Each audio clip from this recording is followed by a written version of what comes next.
the federal government should nationalize medical supply acquisition. The federal government should take over that function of contracting and acquiring all of the medical supplies that we need. Now, that elected official could have been Senator Bernie Sanders or Representative Alexandria Ocasio-Cortez, but it was actually New York Governor Andrew Cuomo. He called on nationalization of the masks, gowns, ventilators, and other goods needed to deal with the COVID-19 epidemic in the state because the free market free-for-all that has been the backbone of the Trump administration's response to the epidemic has failed and has put lives at risk. It is simply not serving the public good. The next day, when Cuomo was challenged to defend his statement, he said, yes, it's an assertion of government power on private sector companies. Yes, but so what? This is an emergency. Yes, this is an emergency, but what this emergency may actually be teaching us something about how we should reorder our economy so that our health, safety, and well-being is protected at all times, and so that we are better prepared for the next emergency. So what we've decided to do is bring together four of the best voices out there on this issue. Kate Aronoff is a staff writer at the New Republic and author, most recently, of the article, A Moderate Proposal, Nationalize the Fossil Fuel Industry. Robert Hockett is the Edward Cornell Professor of Law at Cornell University School of Law. He's also a visiting professor of finance at Georgetown University, Georgetown University's McDonough School of Business. And he's the author of an article, How to Mobilize the Military to Produce the Supplies America Needs to Fight Coronavirus. Alexander Salmon is a staff writer at the American Prospect. And his article is, It's Time to Nationalize the Airlines. Finally, we have Thomas Hanna, who's the Director of Research at the Democracy Collaborative. And he's written an article that appears on our website at the nextsystem.org, A History of Nationalization in the United States from 1917 to 2009. And I'd like to start with Thomas. And if you could briefly just talk about this history of nationalization in the United States. You've made the argument that it is not as foreign, is not as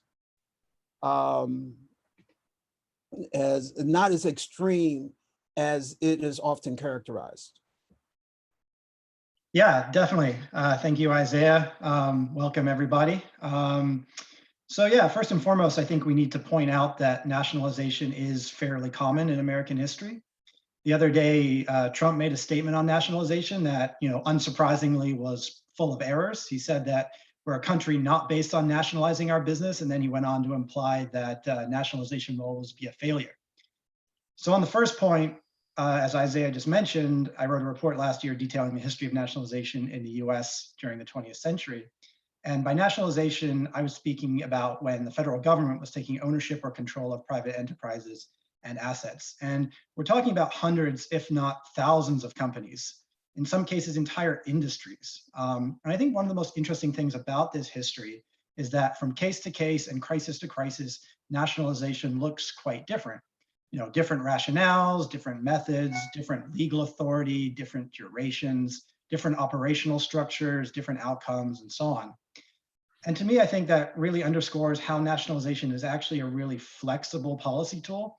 I think sometimes when we think about nationalization, we get this picture of a one-size-fits-all solution or a giant sledgehammer that hits the economy, but that's not really the case. Nationalization can be really specifically crafted to fit the needs of the specific crisis that the country is facing at any given time. And that's really what's happened throughout American history. And so I don't think I have time to go through the entire history of nationalization in the United States, but in the context of this ongoing mainstream discussion about using the Defense Production Act to, quote unquote, nationalize the medical supply chain to produce PPEs. I do want to mention, I think, one historical example. And during World War I, there were several cases when a private company that was making war materials for one reason or another wasn't able or willing to produce those materials. And then the government came in and nationalized those companies and set up a government-owned corporation to run those companies. And so the Defense Production Act doesn't actually nationalize private companies. It compels them to produce certain materials.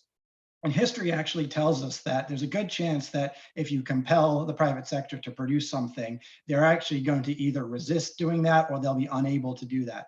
And at that point, I really think nationalization should be 100% on the table, just like it was during World War I or World War II. Secondly, that second point that Trump made about nationalization being a failure, the history of nationalization, US experience definitely demonstrates that actually that's the opposite. In crisis situations, nationalization has been a very effective policy tool. It's kept production and services going in the face of private sector inefficiency, management labor conflicts, collapsing financial markets, and so on and so forth. I mean, even if you use conventional financial and efficiency metrics, US nationalizations have actually often fared fairly well. For instance, in the 70s, the US government nationalized failing freight railroad companies and created Conrail. Conrail then consolidated its operations, streamlined its management, made critical infrastructure investments, and so on. And it was so successful that in the 1980s, Ronald Reagan came in and privatized the company in what was then one of the largest IPOs in US history. Another example is during World War II, we nationalized the foreign subsidiaries of German and Japanese companies, and we ran them. In some cases for like 15 years, like up into the 1960s.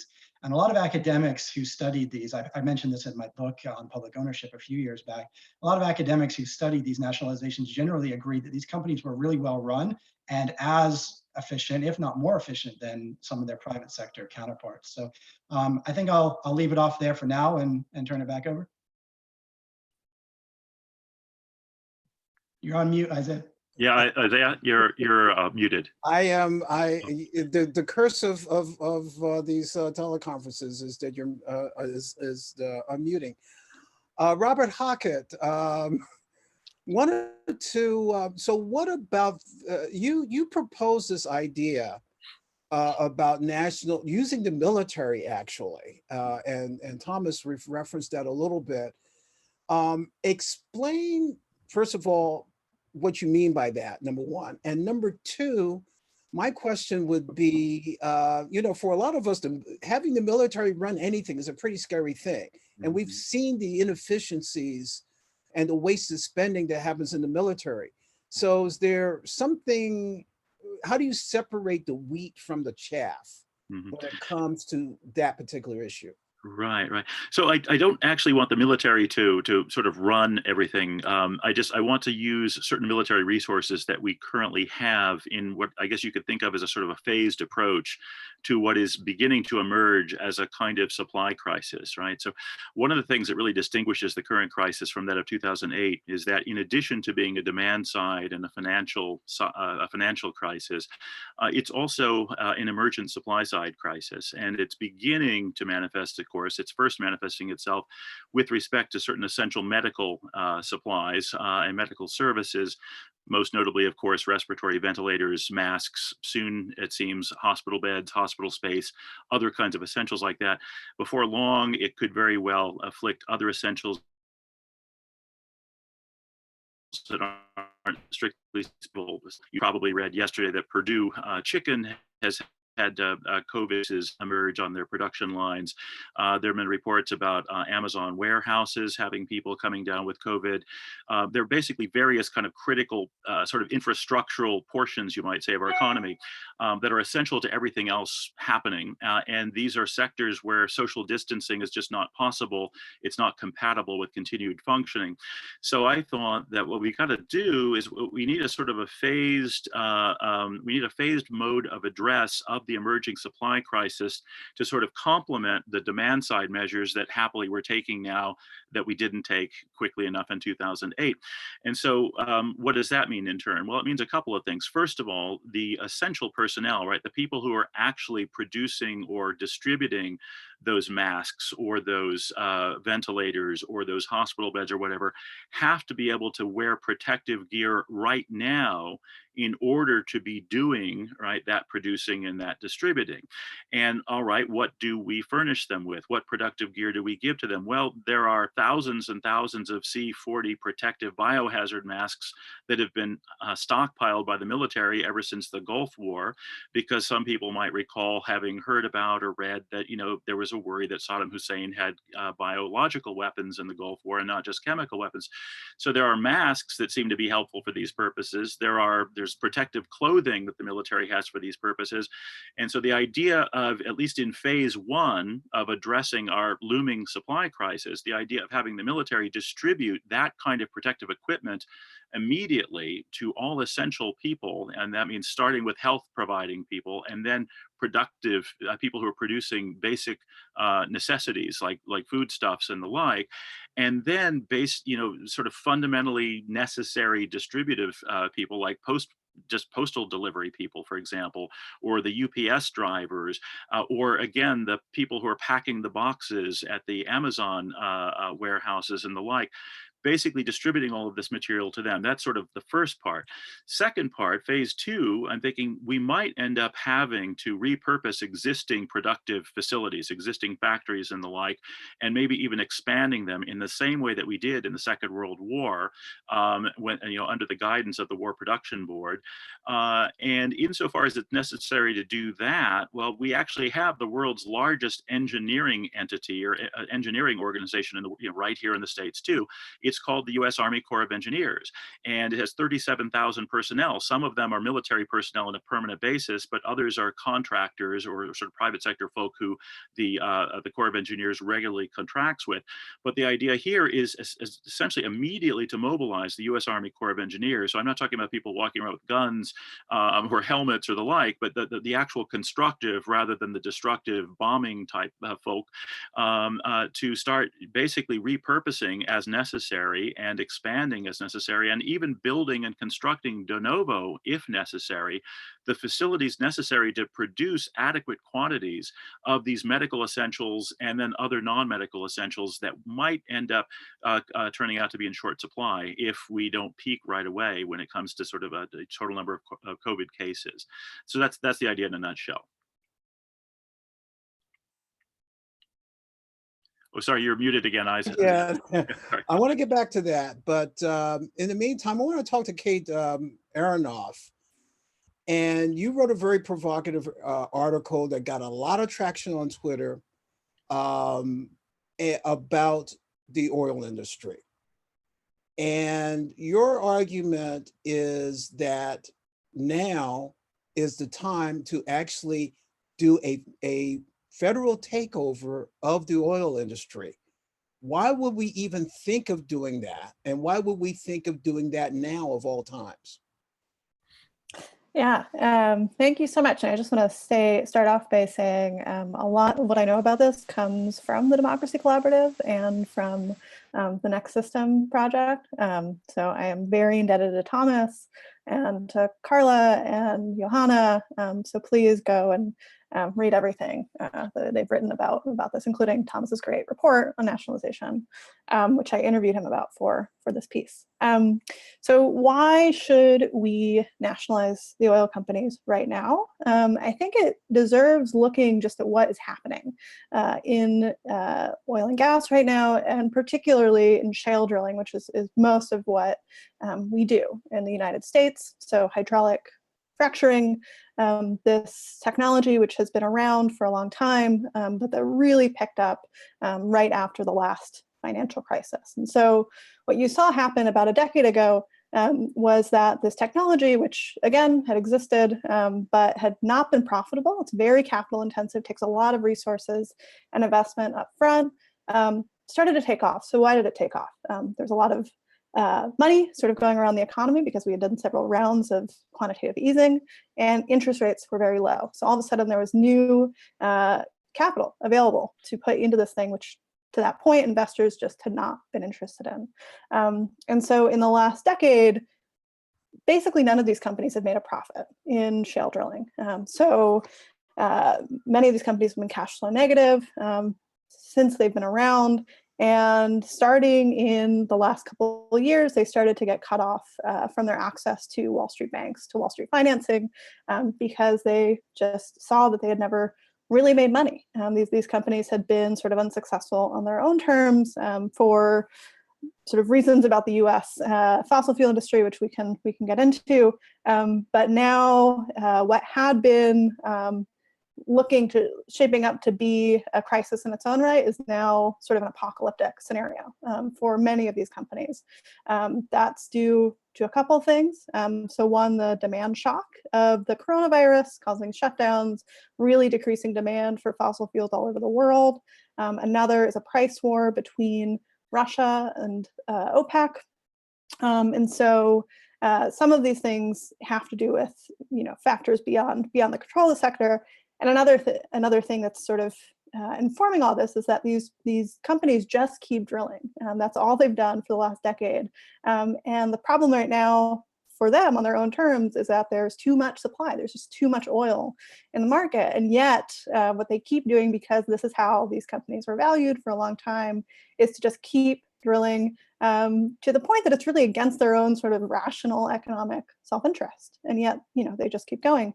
And so many of these companies are facing bankruptcies. We saw a spike in bankruptcies last year before any of this happened. 42 companies went under. Just last year in Appalachia and the Marcellus Shale, companies spent $73.4 billion more than they made.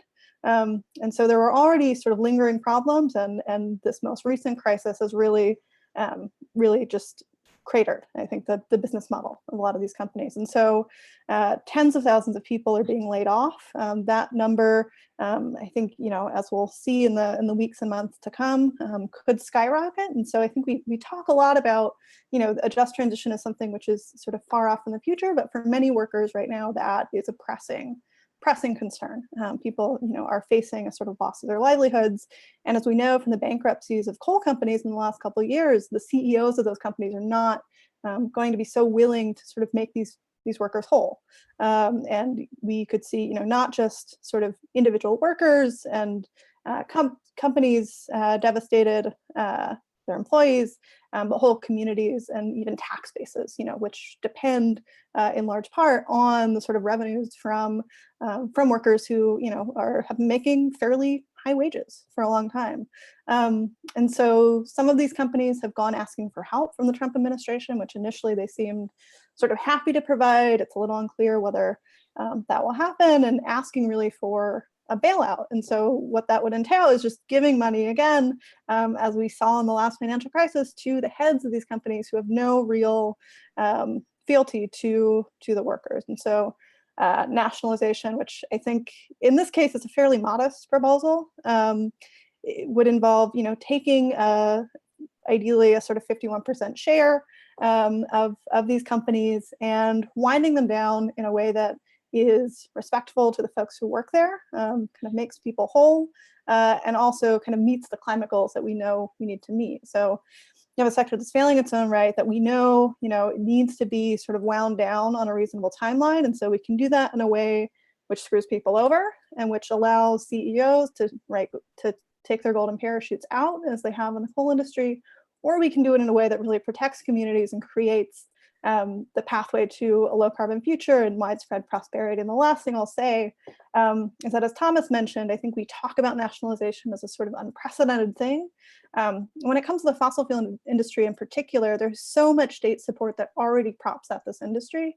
Conservative estimates put it at $26 billion, right? And so I would urge us to think about nationalizing the fossil fuel industry less as sort of a new intervention in the economy than retooling things we already do, right? So what else could we do with those $26 billion in state and federal money? We can, put that into building the economy we need, and really, protecting folks who need protection. Right now, I think we'll see, probably one of the deepest recessions in the country happen in the shale sector. And the government simply has no plan to protect people in that. So I think this is a way that we can, both meet our climate goals and really protect whole communities who otherwise are going to get screwed over, as they have been for generations, by CEOs who really just want a quick buck and could give less of a care about the communities who their drilling rigs are in. And the interesting thing about that, we are, the Congress is right now is considering a $2 trillion economic stimulus package, whatever you want to call it. If the government wanted to take majority stakes in all of the oil companies and begin this sort of controlled wind down that you talked about, how much would it cost? Yeah, so these companies are pretty cheap right now because oil prices are so low and their stock values have gone down. Not all of them are publicly traded. And so, I may not be the person to ask, to get too far into the weeds about that, but just sort of off some numbers I pulled the other day.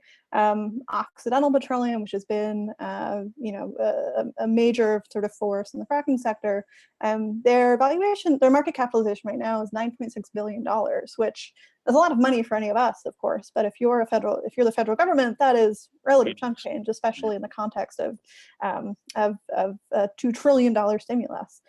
Even sort of bigger players like Shell is $100 billion right now. Exxon is about $140 billion. BP is around $60 billion. So these are not huge numbers, actually, right? And those are the total market capitalizations. You're talking about 51% of that. It's half, roughly. And so this is not something that is too expensive. I think, it would be a big fight any way you think about it. But I think it's, well within the sort of realm of financial possibility for the United States. We can come back to this later, but this is going to be true of the financial sector too. So if we have time, Isaiah, we might come back to the financial services industry at some point here, because it's going to be, basically the government is going to prop it up and basically enable it to continue existing just like petroleum. And it seems to me that what's sauce for the goose is sauce for the gander here, that means the public has it right, but we can come back to it because I know that. We also, in that context, ought to talk about public banking. We don't have an advocate for public banking on this particular panel, but you actually do. You actually do. I'm a board member of the Public Banking Institute. So well, welcome aboard. We'll invite you to put that hat on in just a second. Yeah, we'll come to that later, I'm sure. Okay, I want to turn to Alexander Salmon, who is a writer at the American Prospect. And, there is a lot of anger around a proposal to give about $50 billion to the airline industry. And anybody who has been on a plane lately would be justifiably be wondering, why do we want to give these folks money after they've taken all my baggage fees and everything else? Why do they need an extra 50 billion? You actually sort of deconstruct that anger a bit and really talk about a way that we should be approaching any sort of revitalization of the airline industry. So can you give us a real quick recap of what you argued there? Yeah, absolutely. And thanks so much for having me here. I'm excited to be on this panel with all you guys. Yeah, so the airline industry is interesting because the last 10 years have been basically marked record-breaking profits for them. They've been as profitable as they ever have been. Year after year, they've set the pace on profits, and the vast majority of that has come in the form of baggage fees. It's come in the form of getting rid of meals, getting rid of seatback entertainment, charging for all that stuff, surging change fees. So basically, the innovation that's taken place in the sector in 10 years is basically to charge for stuff that used to be free. And they've taken that money, that literally, billions of dollars of profit that they've conjured out of thin air, and they have funneled it all into stock buybacks. So the largest airlines in the United States over the last 10 years spent 96% of free cash flow on stock buybacks. And just to give a sense of how much money that is, it's roughly $45 billion over that period. And now they're asking the federal government for a $50 billion bailout, which is a pretty tidy summation of where we're at. So this is an industry that consumers rightfully hate. I mean, it's an extremely immiserating experience to fly in the United States these days. You have to pay if you want to take your legs with you. You have to pay if you want to take a bag on board. You have to pay if you want the pretzels. And so there's an abundance of reasons why this management scheme isn't working. It's not working on a consumer level. It's not working on a business level, because now we find out that these companies, despite having billions of dollars in profits, are actually only 6 to 8 weeks away from going out of business entirely. And it's not working on an environmental level. I mean, obviously, this is something that I think will probably come up again, is that a lot of these industries, and the airline industry in particular, has a horrific environmental track record, and we've been basically unable to rein it in any meaningful way. So you have in a very profound sense, you have basically a management structure here, a management scheme that has failed. You have corporate executives who've basically pillaged their own company. They've plundered the financial resources of their own companies to funnel money back to the stockholders, who in turn sign off on increased executive compensation for them. So one hand washes the other, and the company has suffered and fallen by the wayside. So the case that I'm trying to make in this piece is that we know, in fact, what to do in a situation like this. It's very clear that that this management regime isn't working. It's a failed operation. And as the airlines would say, that they provide an essential public service. Let's take them at their word when they say that. We do need an airline industry. Unfortunately, we can't trust them to provide it. And so what we can do is there's a number of options. Obviously, there are airlines all over the world that are publicly owned. Just 10 days ago, the Italian government nationalized Alitalia, which is the Italian airline. The most popular 20 of the largest airlines internationally are publicly owned in some way or another, and they are much more pleasant to fly on. I tell you that with absolute certainty. But even in the United States, we have a track record of public ownership of the airlines. And so for the first 40 years this industry existed, it was treated as a public utility, and it was managed by a government board, the Civil Aeronautics Board, the CAB, which managed flights. It set prices, it established fares and schedules and routes. And it was and that's how air travel existed in this country for 40 years. Well, the next 40 years, we get this wildly deregulated and hyper privatized sector, where all of a sudden you go from hundreds of airlines to 4. The costs did go down in the beginning of the deregulation era, but they went down actually slower than they were going down the previous decade.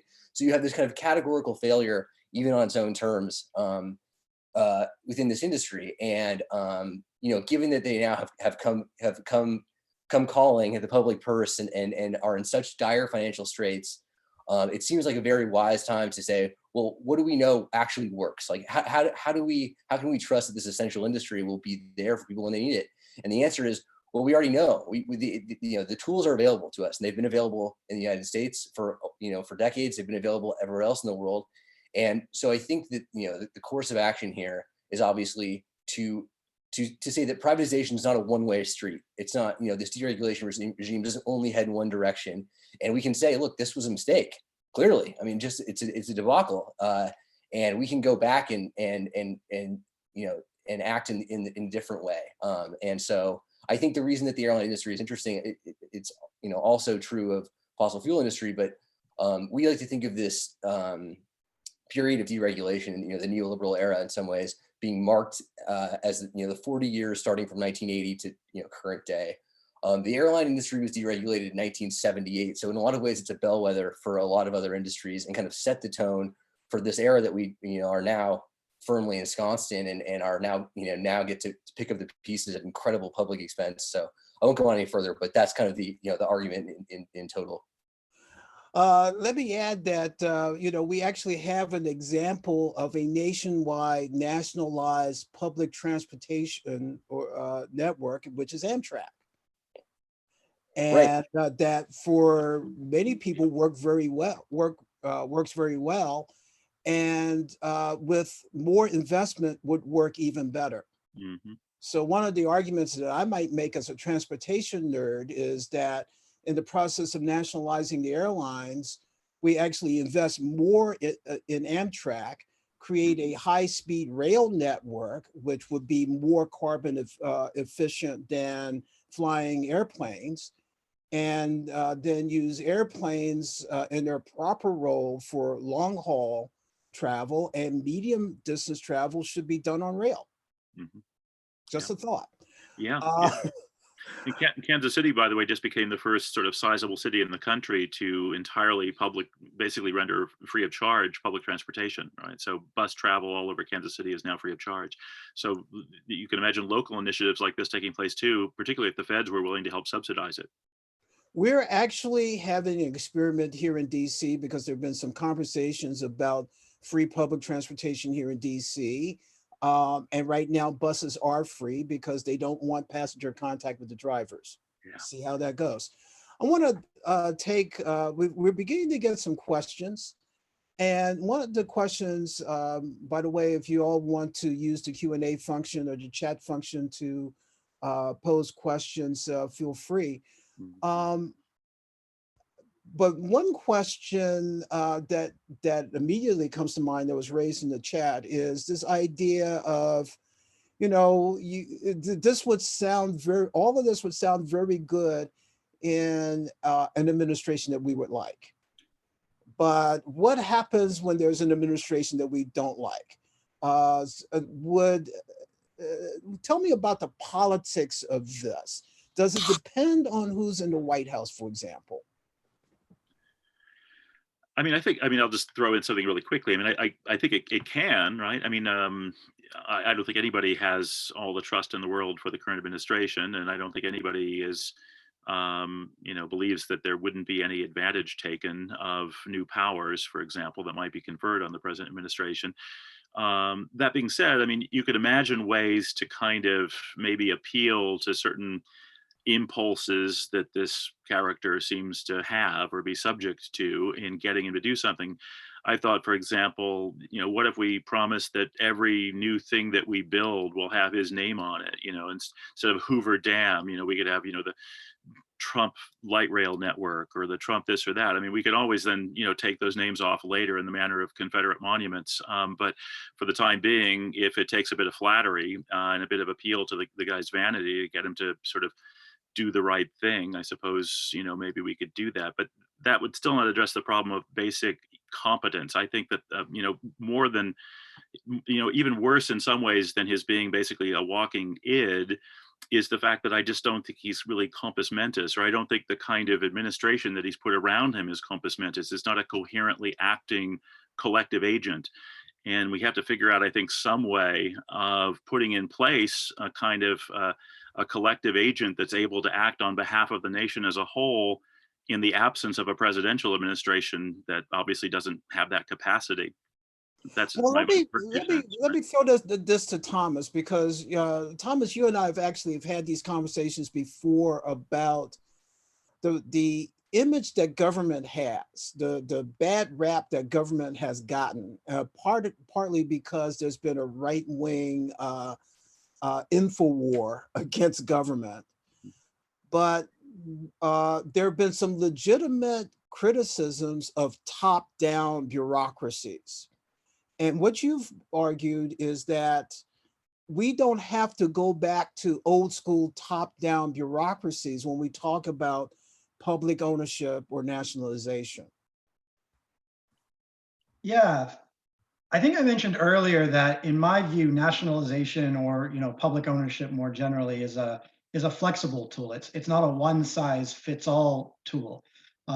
Unlike private enterprise, it's not necessarily constrained by or sort of beholden to market imperatives like growth and profit and competition. It can be really consciously designed to meet the needs and the requirements of the time and the place. So there's no requirement that a nationalized or publicly owned enterprise has to take the form of the traditional, top-down, state-owned company that many of us think about when we think about public ownership.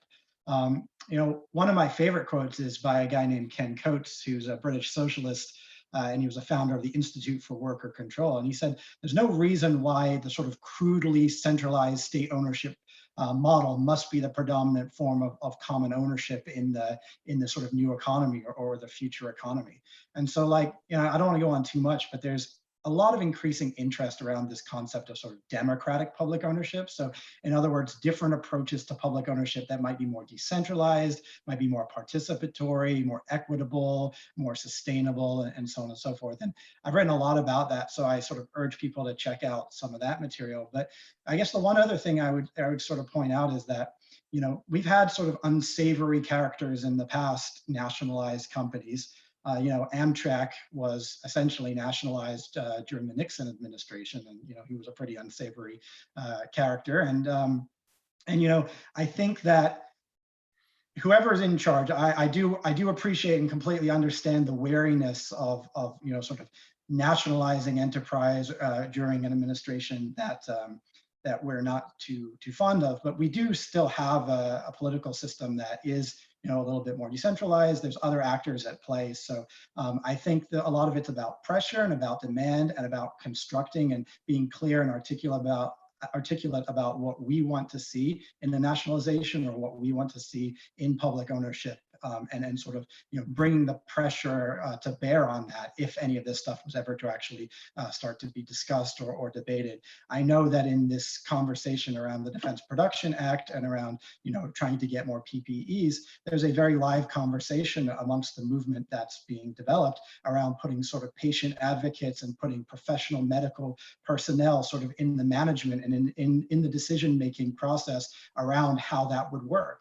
And so getting the frontline workers, the frontline communities, their voice, because they know better than anyone else how these things should and could run, getting their voice in there. And that's a live conversation that people who are in power, some of the politicians who are advancing some of these questions around PPEs are discussing, and they're taking it very seriously. Okay. Yeah, go ahead, Kate. Yeah, just to respond to that question, because I think this is an interesting question with regard to the fossil fuel industry in particular, because there are actually quite a lot of fossil fuel companies that are under public ownership worldwide. I'm sure people are familiar with Saudi Aramco, Citgo, many fossil fuel assets are under public ownership, and those are not necessarily progressive institutions, right? Those are not the sort of publicly owned bodies that we would want to see. And so I think two things about that. I think the fight by which this happens is important, right? So you could feasibly imagine a Trump administration nationalizing even the fossil fuel industry, as outlandish as that might sound, just to make its production more rational, right? We've had historic levels of government involvement in the fossil fuel industry, not just subsidies, but actually, bodies like the Texas Railroad Commission have intervened to stop production, right? To control levels of drilling in the past. And so you could see sort of that happening again, trying to make the business model work on its own terms.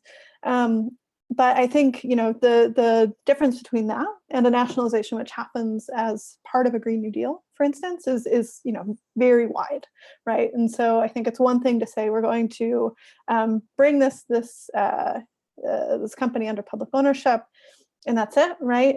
That is the only thing that's happening. I think it's another thing to do that alongside a suite of investments in renewable technology, allowing the economies of communities who have historically relied on revenues and the sort of economic stimulus of the fossil fuel industry to diversify, to build out their own economies in ways that do not depend on coal or oil or gas. You have to have really complementary policies in order to make something like this really viable. And I think it should, the conversation about this should well include the types of things Thomas is working about, is writing about. There's some folks in the UK who have done some great work on putting, putting folks on the boards of companies, giving people an ownership stake and kind of what in the future of these companies. And so I think there's, as Thomas said, this is a flexible tool, and I think it can look a lot of different ways. And I think policy design is really important in that context, and sort of how you sequence these things can really make a big difference, and set this up for success, or for something less than that. Thank you. I have a question from someone who wants to delve into the politics of this and how just sort of the political, I think both the political process and the politics. I want to go to Alexander and the airlines. And how do you think the politics of this could play out if people really got serious? Yeah, sure.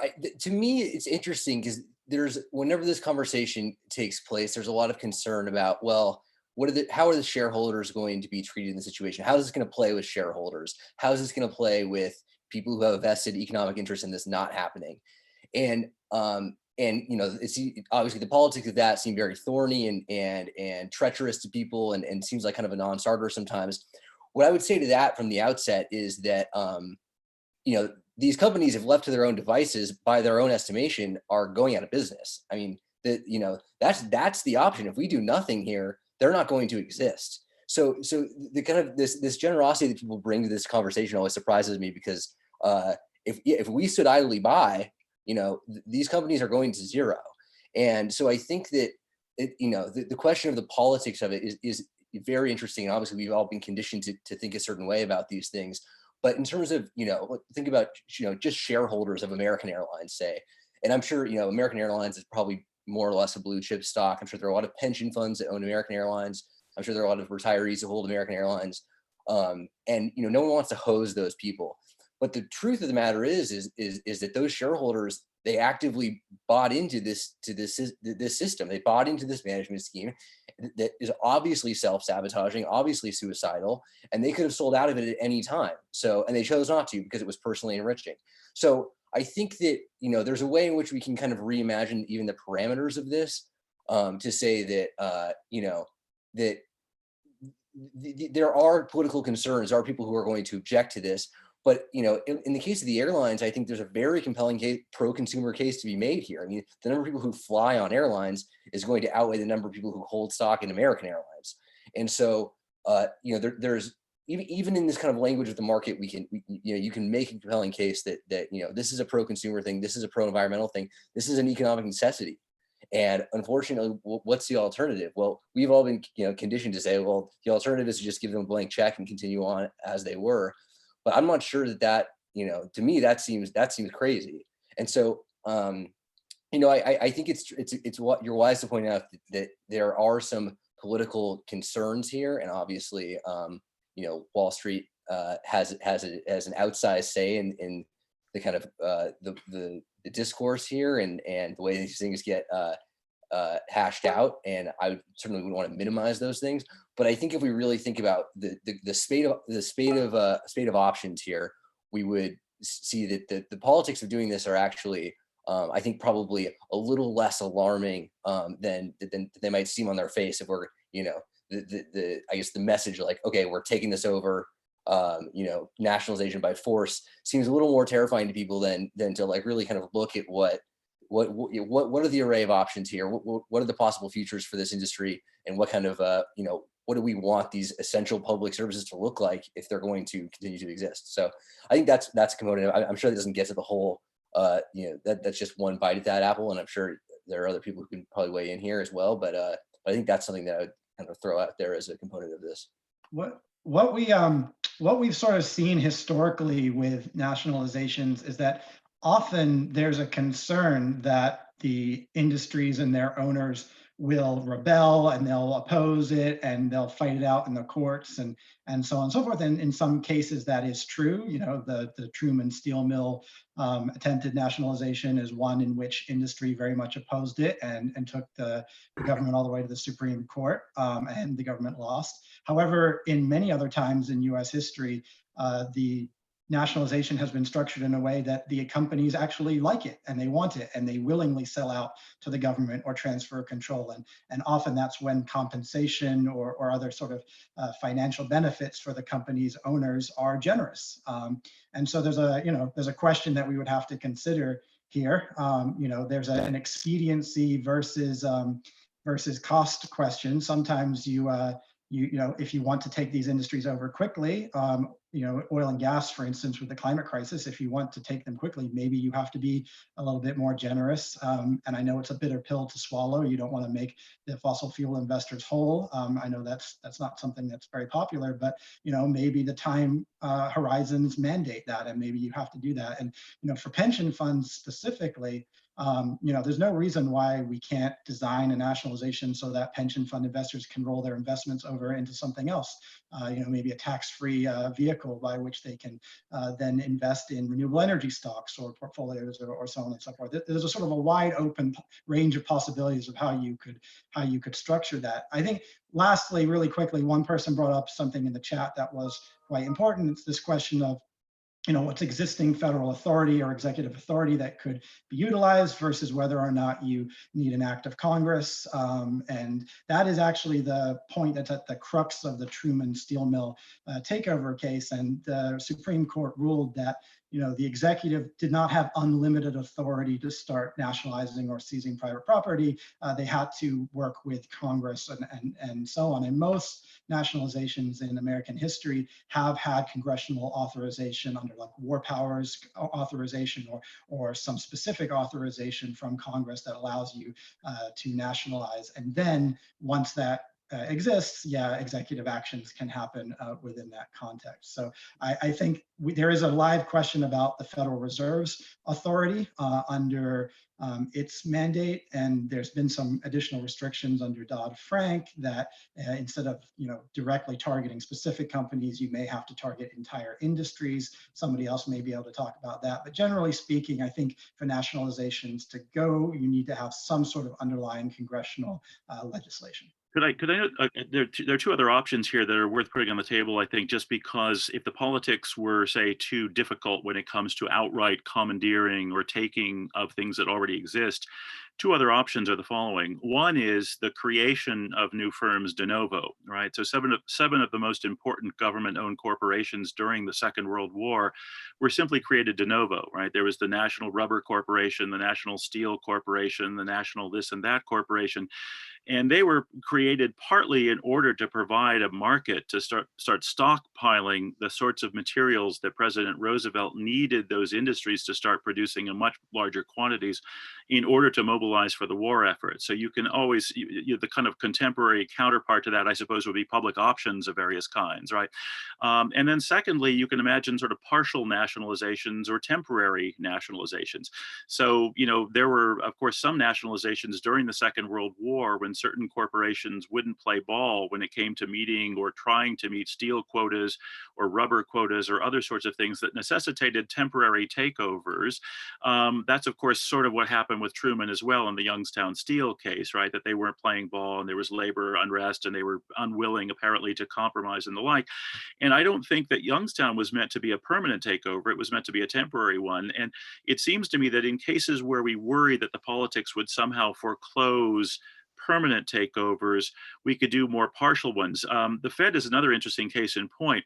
The Fed is a wonderful example of a partial takeover itself, right? So I think most people who know a bit about monetary history probably don't know about this, but essentially when we decided finally to have a central bank and to sort of empower and create a central bank in 1913, what we did was we took a network of essentially basically liquidity risk pooling banks. There was a sort of a network arrangement pursuant to which a number of Northeastern banks pooled liquidity risks together. It was called the New York Clearinghouse System. There were a number of other clearinghouse systems as well.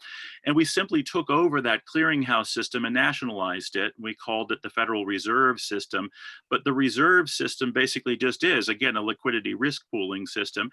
And it used to be a bit more sort of public-private when it was first founded with a public overseeing board. That's what the Federal Reserve Board is. And then as just a sort of a natural, I think, consequence of changes in the financial markets over the years, the public role in the Federal Reserve System became larger and larger and larger. So now it's very clearly more public than private. But in its inception, it started as a kind of mixed public-private arrangement where the public sector commandeered some previously private sector functions while leaving other private sector functions surprisingly high. And then it gets you sense in letting the public sector take on a gradually growing role if it turns out that the alternative is just outright calamity, like a complete financial collapse. So I think we should think about that kind of sort of evolutionary model and these kind of halfway house models as maybe stepping stones on the way to full nationalizations where necessary, or as alternatives to full nationalization when full nationalization is not necessary. Yeah. Kate, go ahead, Kate. I was just going to add briefly. I mean, the difference between a bailout, which we do a lot, and a nationalization is not that great, right? So the government took a 60% stake in GM after the last crisis, and Obama, I just looked this quote up, said the federal government will refrain from exercising its rights as a shareholder in all but the most fundamental business decisions, right? And so you can imagine a world in which the president does not say that, right? In which those rights are exercised, impose, some sort of basic controls in a way that any shareholder with majority stake would. It's not all that strange to imagine that going a different way, and the set of tools is actually, not so different. It's just a matter of what you do with them. In fact, Kate, I was going to bring this up. A lot of people are interested in using the tool of public ownership or nationalization to push the goals of a Green New Deal. We talked about decarbonizing the economy. There is a further step which involves true environmental justice, a just transition. Go ahead and talk about that very briefly. We have about 7 minutes left, by the way. Okay. Yeah, I mean, I think this is really core to why nationalization is important. I mean, like I mentioned in the beginning, the CEOs of these companies really have no loyalty to the workers there, to the communities they've operated in for generations. Even, as we've seen in the coal industry in places like Appalachia, which whole communities structured sort of root to branch around coal mining. And the CEOs are very happy to just leave when there's no longer a profit in it, and retire to their summer homes in Florida, and leave sort of wreckage in their wake, short workers on their pensions, leaving folks with black lung, all of that. And so I think there's no reason to believe that wouldn't be the case in the oil and gas sector, right? And we know that. Particularly when you're talking about places like the Permian Basin, for instance, folks are accustomed, oil and gas has always been a boom and bust industry. What we're seeing now is a bust that, is potentially permanent when we're talking about shale drilling. And particularly if we, are thinking seriously about the climate limitations of continuing to mine up these fuels, which we know are cooking the planet. And so there are a couple different ways this can go. We can either crash out, we can leave people on their own effectively without a safety net, as we have seen in the last couple of days. The U.S. doesn't have a meaningful one, or we can create supports for people to to live dignified lives, have pensions, have wage parity for 5 years. There is federal policy that can do that, and I think it's also important not to think too narrowly about who the workers involved in a just transition are, and who the people in communities involved in a just transition are. I think we have to think kind of along the whole supply chain. So I mentioned the sort of tax bases. That's teachers, right? It's not just fossil fuel workers. And in the teacher strikes in 2018, the so-called red wave, people were calling for a natural gas severance tax, which had never been enacted in West Virginia, to fund the schools, right? You saw fracking executives get rich while the budgets for school districts collapsed, right?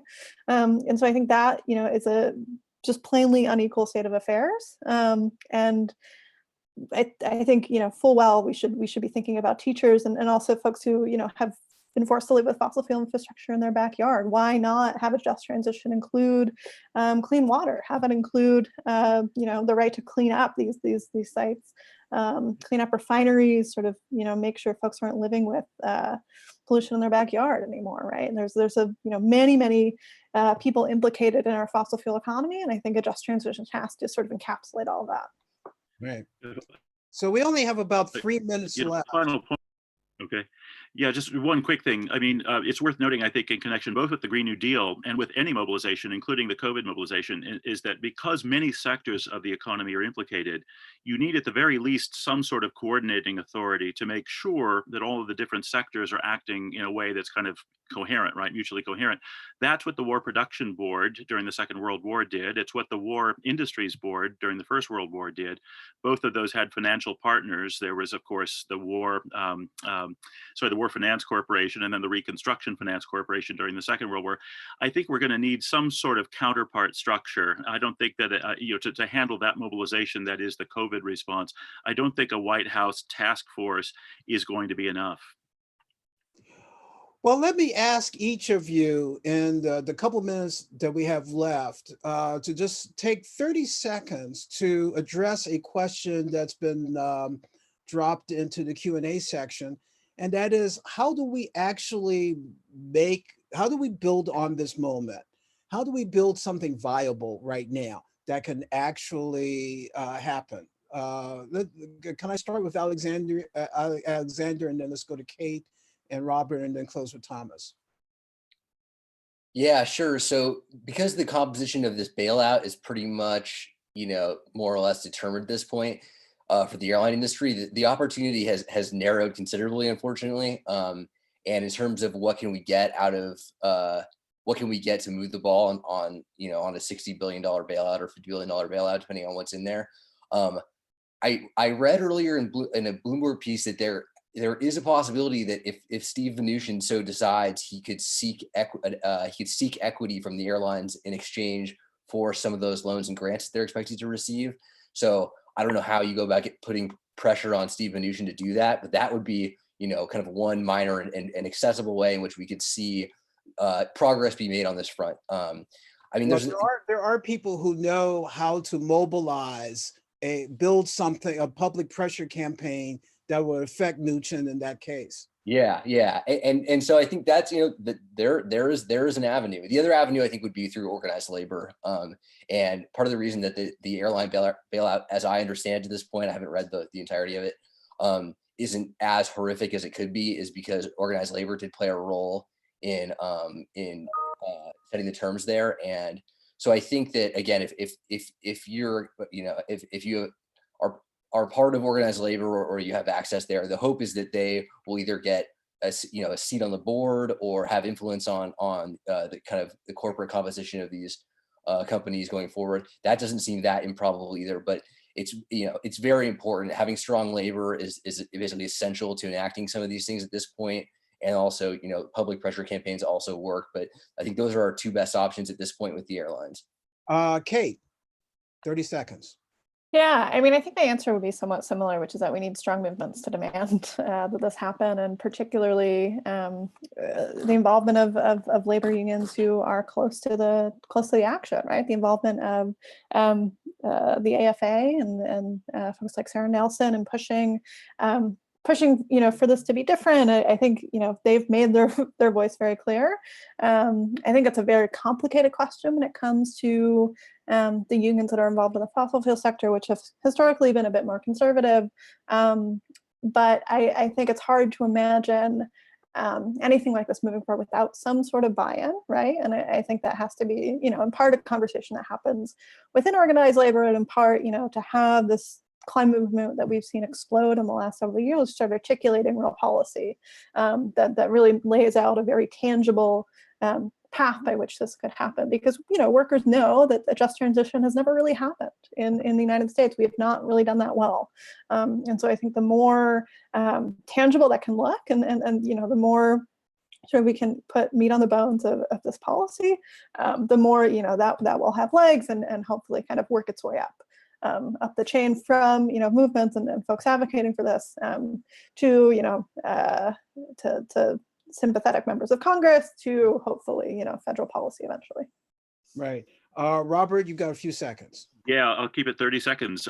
Just if everybody listening or watching would just Google two things. First, Reconstruction Finance Corporation, also known as RFC, and then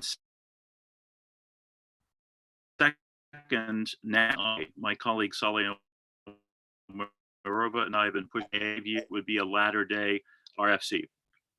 Because I'm not quite sure that everybody heard that. They heard Reconstruction Finance Corporation. What was the second thing? The second is National Investment Authority, or NIA. Okay. If you Google that, and then Google RFC as well, I think that's the essential structure that we need, essentially to structure a coherent national response to any mobilization need, including the Green New Deal especially, but also the COVID response more imminently now. Thank you. Thomas, where do we go from here?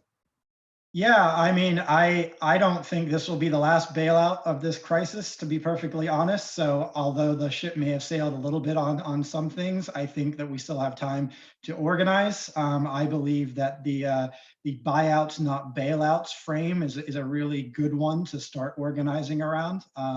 I think that it gives us time and opportunity. If we can get some of that in, and if we can do some buyouts and get some equity, it buys us a little bit of time to start thinking about what long-term public ownership might look like, what potentially breaking up some of these large concentrations of capital looks like, you know, say the finance sector, breaking them up into like local public banks or regional public banks or something like that. But I think first and foremost, we have to get control, and we have to use the opportunity to get control. And I like the buyouts, not bailouts frame. Well, I want to thank all of our guests this afternoon. I want to thank our audience for tuning in. This has been a very vital conversation. Go to thenextsystem.org, bookmark that website, because you will find resources from all of these authors there, and opportunities to continue the conversation in your communities. Thank you very much. Thanks, guys. Thank you all. Thanks Thanks, so much. everyone. Take care.